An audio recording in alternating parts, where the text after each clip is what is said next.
আজ first time দাদা বৌদির ফেমাস বিরিয়ানি ট্রাই করতে গেছিলাম। তো হ্যালো এভরিওয়ান, আমি নেহা। তোমরা সবাই কেমন আছো? তো সিনেমা দেখার পর আমরা সোজা চলে গেছিলাম ব্যারাকপুর দাদা বৌদির বিরিয়ানি ট্রাই করতে। লঞ্চে করে গঙ্গা পার হওয়ার এক্সপিরিয়েন্সটা খুব ভালো ছিল, যতবারই যাই খুব ভালো লাগে।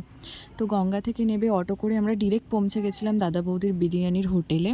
তো সেখানে গিয়ে হাজার ঘন্টা লাইন দেওয়ার পর ফাইনালি আমরা হোটেলের সামনে পৌঁছালাম। তারপরে আমরা বিরিয়ানি পেয়ে গেছি? একদম না, এখানে গিয়েও আরও 3 ঘন্টা লাইন দিতে হয় হোটেলে ঢোকার জন্য। দিন আমরা লিফটে করে পৌঁছে যাই ওপরে। আর ওখানের অ্যাম্বিয়েন্সটা দেখে তো মনটা ভালো হয়ে গেছিলো, একটুও কষ্ট মনেই হয়নি যে এতক্ষণ কেন লাইন দিয়েছি। তো ওখানে গিয়ে আমাদেরকে ওয়েটিং রুম দেওয়া হয়, সেখানে গিয়ে আরও আধ ঘন্টা আমাদেরকে ওয়েট করতে হয়। দেন আমরা পেয়ে যাই টেবিল, এবং টেবিলে গিয়েও আমাদেরকে আরও আধ ঘন্টা ওয়েট করতে হয়। তারপর ওয়েটার আসে, ওয়েটার এসে আমাদের কাছ থেকে অর্ডার নেয়। আমরা স্টার্টার অর্ডার করি, বিরিয়ানি অর্ডার করি অবভিয়াসলি, যেটার জন্য আসা।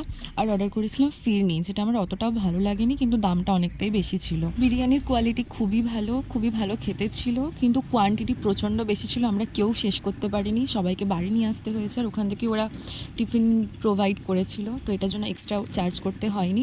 বিরিয়ানি ছাড়া ওখানে আর কী পাওয়া যায় তার একটা লিস্ট তোমাদেরকে আমি দিয়ে দেবো, তোমরা তাতে প্রাইসটাও দেখে নিতে পারবে।